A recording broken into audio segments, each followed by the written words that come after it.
Sí, obvio.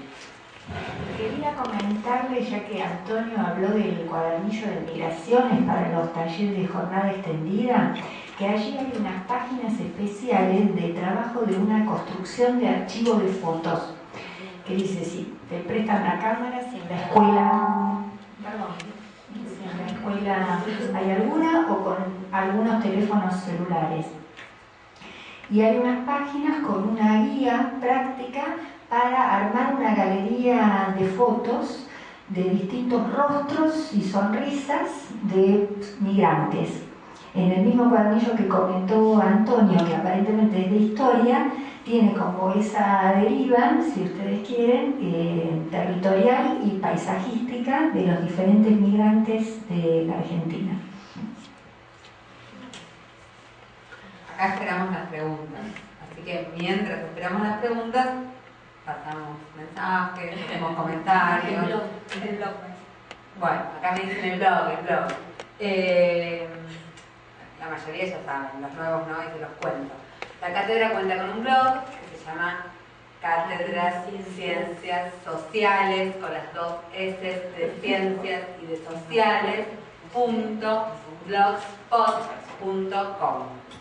Si ponen un buscador, blog Cátedra de Ciencias Sociales, también aparece, si no se acuerdan o no dije bien el nombre.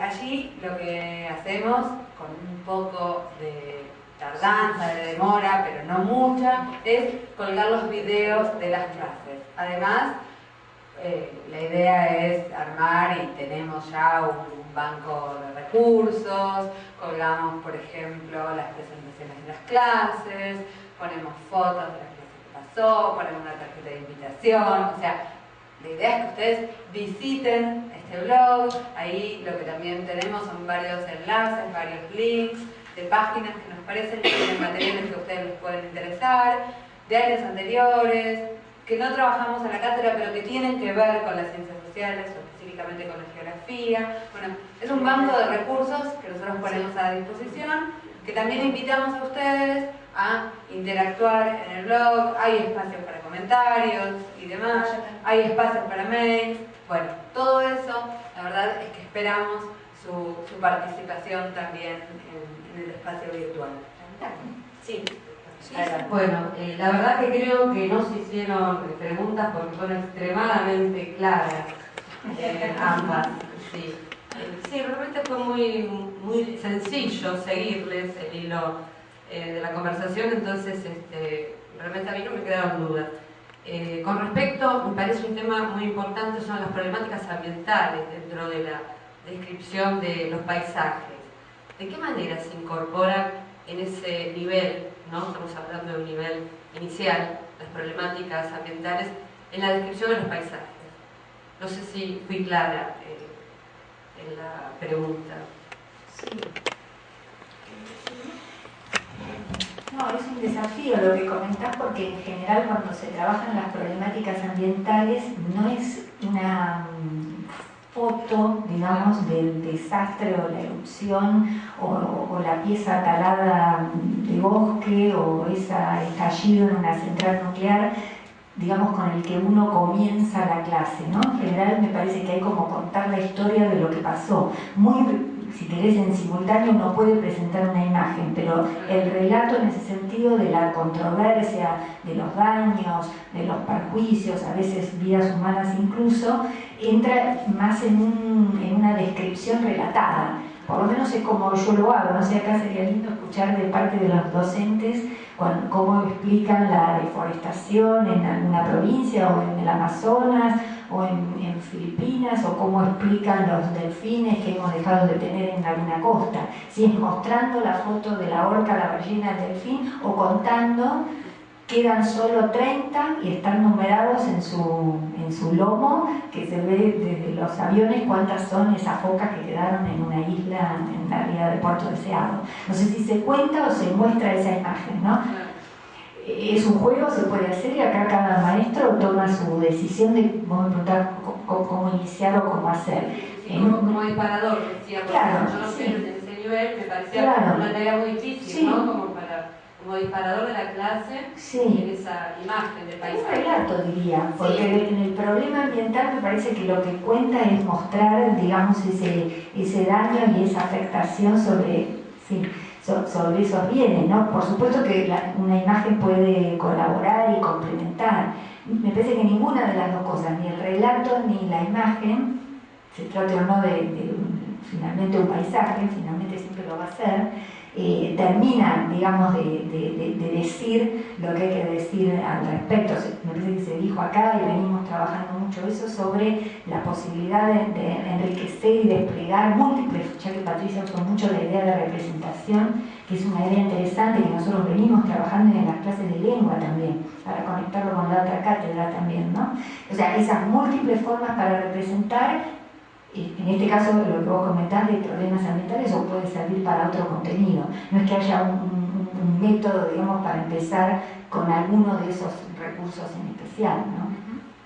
Sí, de todas maneras también, si nos referimos al uso de la fotografía como una herramienta interesante para el abordaje de algunos temas, hay muchas cosas que se pueden hacer al respecto. Por ejemplo, uno puede pensar en mostrar, no sé, una imagen de lo que era el barrio de Palermo y la zona de la avenida Juan B. Justo en la década del 30, comparada con lo que es hoy en día. Entonces ahí, bueno, a partir de la comparación de esas dos imágenes, no es que eso sea la única explicación de un fenómeno, pero sí nos puede dar algunas pautas acerca de, bueno, por ejemplo, de cómo el ritmo de urbanización y el crecimiento edilicio en la ciudad y esto, bueno, puede desembocar en una de las razones por las cuales se produce una inundación en una zona urbana. O me quedé pensando en la imagen que mostró Raquel antes de la favela en Río de Janeiro, que es una zona que habitualmente también sufre de los deslizamientos de tierra, justamente porque estamos hablando de una zona tropical que tiene lluvias extremadamente abundantes y una favela construida en una pendiente muy marcada. Entonces ahí hay una cuestión que tiene que ver con la propia dinámica natural, ¿no? De las precipitaciones abundantes, de la pendiente marcada, de los suelos sueltos en esa zona, que cada vez que llueve muy fuerte hay un deslizamiento de tierra y eso es parte de la dinámica natural, pero cuando sobre ese terreno está construida, en este caso una favela, un asentamiento urbano, y más si es un asentamiento urbano precario, bueno, las consecuencias son las que conocemos muchas veces, ¿no? Entonces eso me parece que es una herramienta que se puede utilizar para mostrar ese tipo de cuestiones, ¿no? Sí.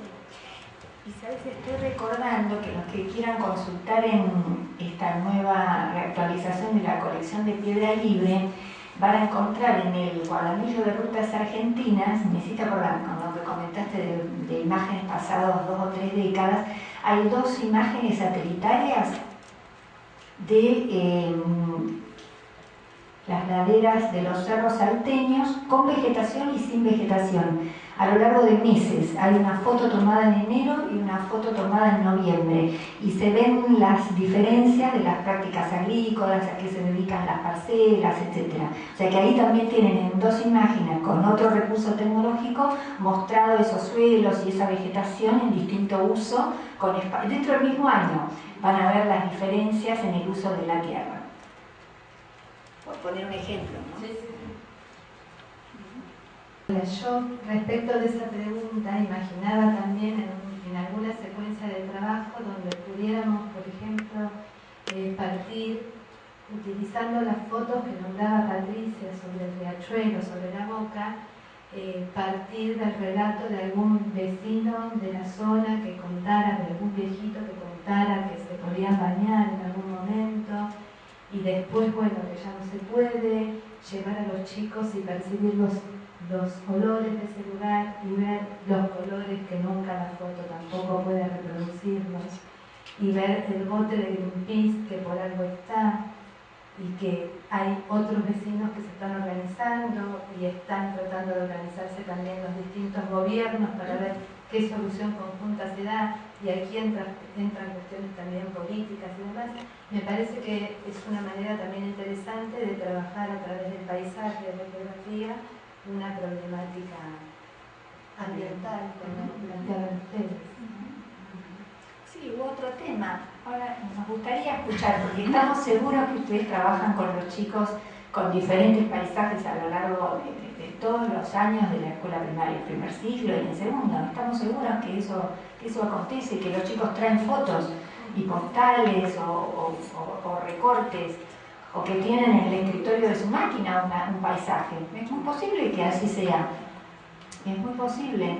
O en el escritorio del teléfono. Piensen a ver si ellos coleccionan o no más paisajes que nosotros, quizás. Sí, puede ser. Algún juego, algún tiempo de vacaciones.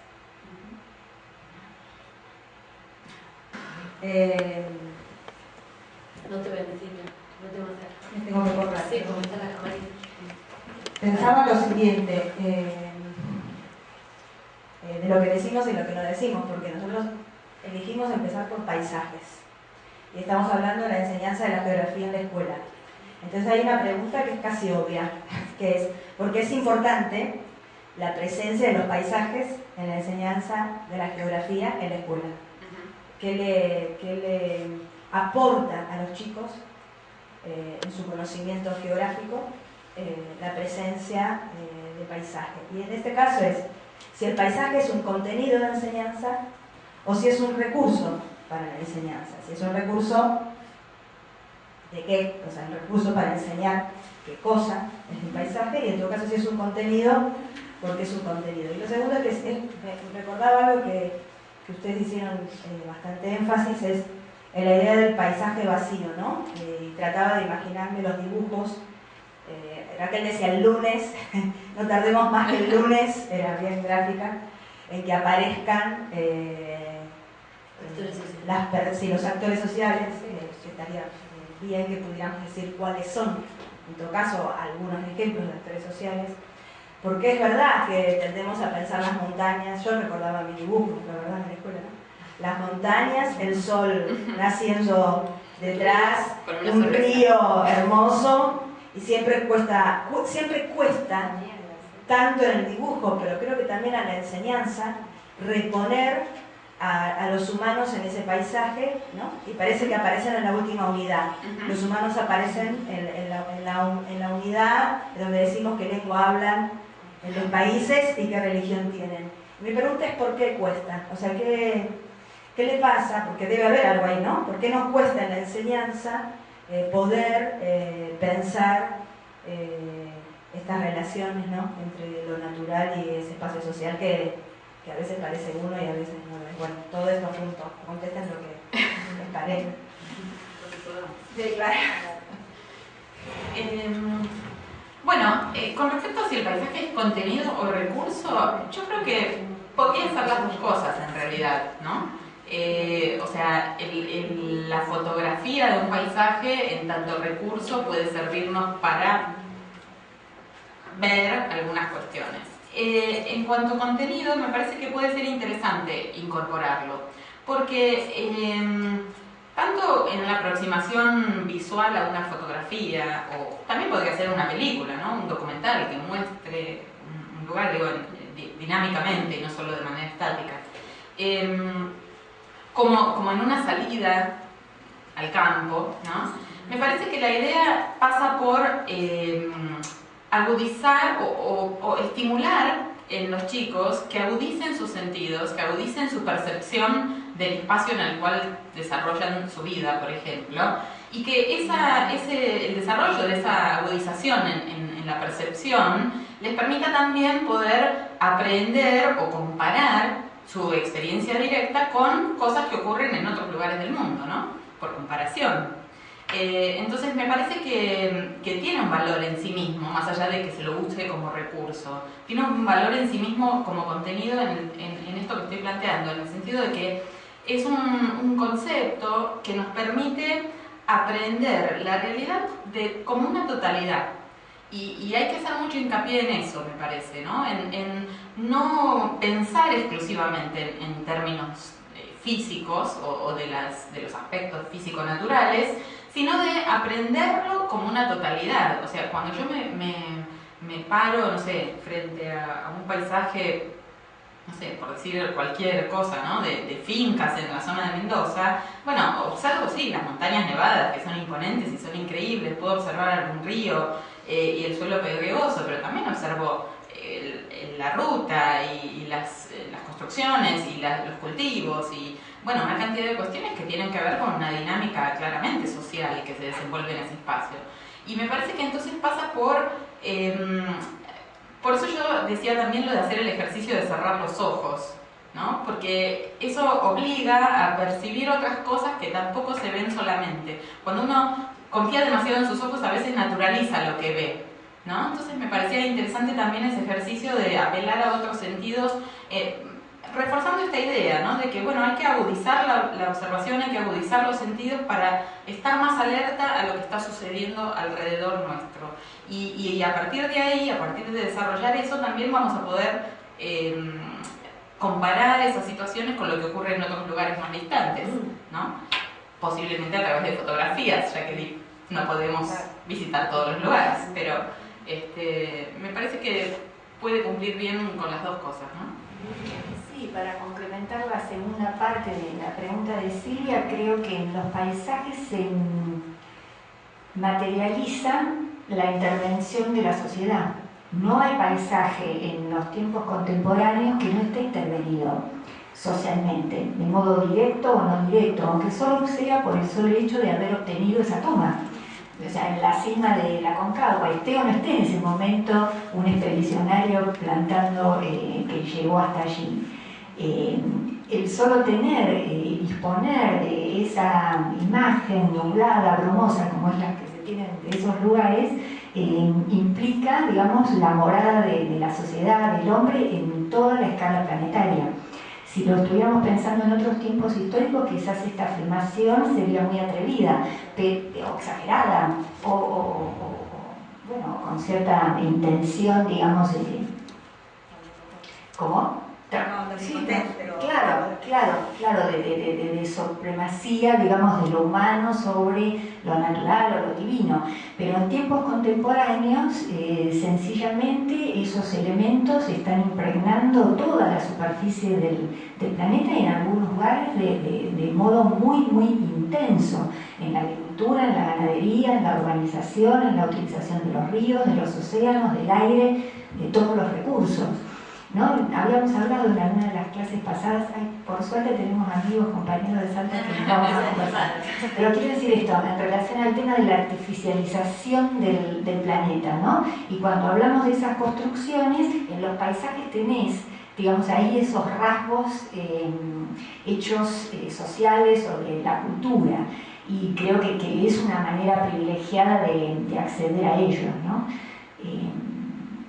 ¿Se acuerdan en una clase que citamos algo que decíamos, las cosas y sus relaciones o vienen juntas o no vienen jamás? Y entonces, en un paisaje están juntas, porque en el libro de texto yo tengo la página 3, donde tengo el mapa de las condiciones naturales, en la página 80 empieza la población, el transporte, etcétera, etcétera, etcétera, las cosas que dijo Silvia antes, ¿no? En el paisaje, quieras o no, eso está imbricado, está articulado, está junto. Entonces es interesante, ahora en broma, pero que el lunes las cosas y sus relaciones estén juntas. Y entonces, si usan un paisaje, tienen allanado muchísimo el camino, porque ahí no van a tener que forzar nada. Ya van a estar esos elementos en un diálogo, en una conversación, a veces conflictiva, o a veces no. Tampoco vamos a estar todo el año trayendo agendas organizadas.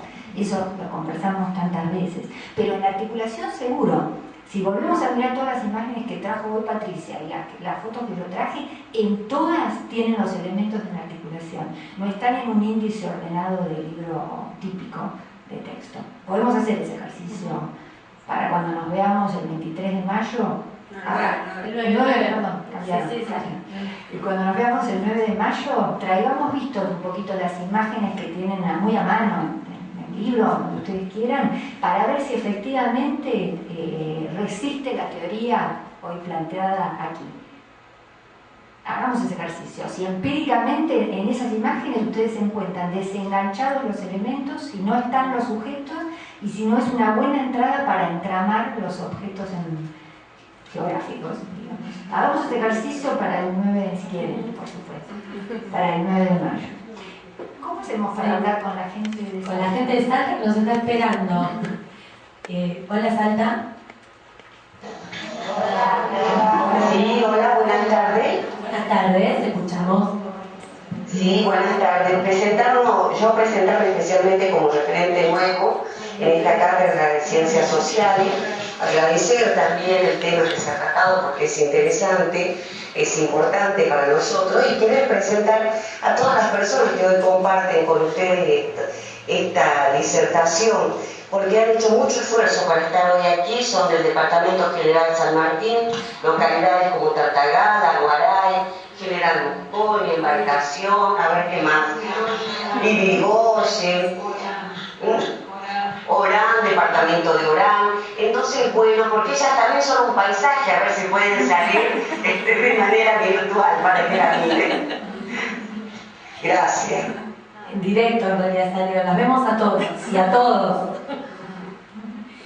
Está buena esta intervención porque en realidad nosotros estamos pensando acá que mientras los veíamos en la pantalla, veíamos que estaban conversando un montón de cosas y justo a mí me vino a la memoria una clase del año pasado de geografía en donde una docente hizo una intervención, creo que había estado Javier Trimboli en historia y no me acuerdo si Carla Lois en geografía, y me acuerdo que una docente dijo: es más fácil para nosotros hacerle preguntas a Javier porque en historia trabajamos mucho más que en geografía, porque en realidad nos resulta muy complejo el tema en algunos temas de geografía. Me quedé pensando en eso hoy.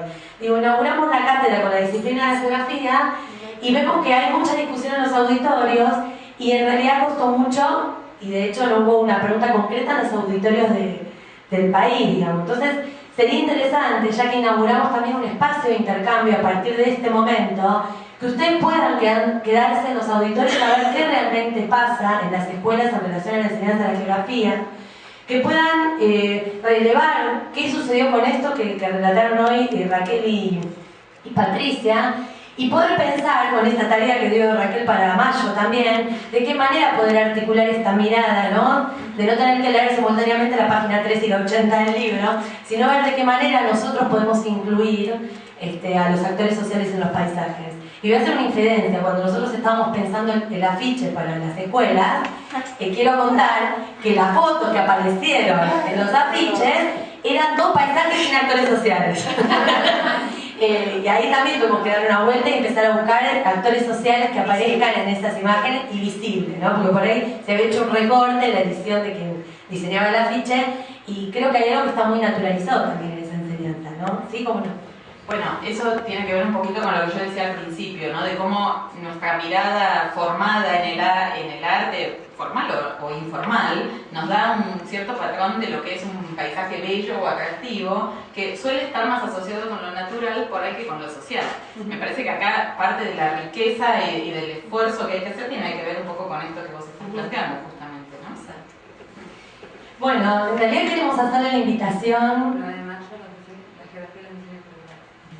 Queremos hacerle una invitación primero a que no se vayan, que se queden de alguna manera relevando y sistematizando y conceptualizando lo que sucedió en la clase.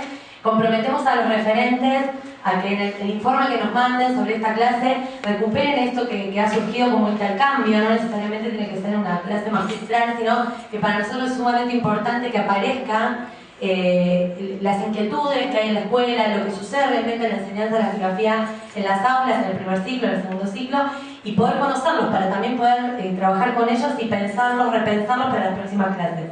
Así que vamos a cerrar este espacio interconectado para que ustedes puedan trabajar en los auditorios hasta las 6 de la tarde antes que los echen de los auditorios porque se van todos de ODE. Pero la verdad que queremos comprometer a todos los referentes a que nos manden esto en el próximo informe y esperarlos en ese mismo lugar, a toda la gente que se movilizó del interior de las provincias a los auditorios. Para el 9 de mayo vamos a trabajar la geografía en los diseños curriculares con varios representantes de distintas jurisdicciones. Así que bueno, los despedimos nosotros acá, agradecemos a la gente que estuvo acá en el auditorio, a todos los que participaron del país. Y bueno, los dejamos trabajando en los auditorios y nos vamos a seguir enterando cuando nos manden los informes, ¿sí? Les pedimos a todos los referentes que se pongan en contacto con nosotros, que hay algunos que todavía no tenemos datos concretos, sí, de nombre y apellido, pero no podemos hablar con ustedes. Así que aprovechen el envío del próximo informe como para poder contactarnos. Bueno, les mandamos un abrazo grande desde acá y nos vemos en la próxima clase. Gracias.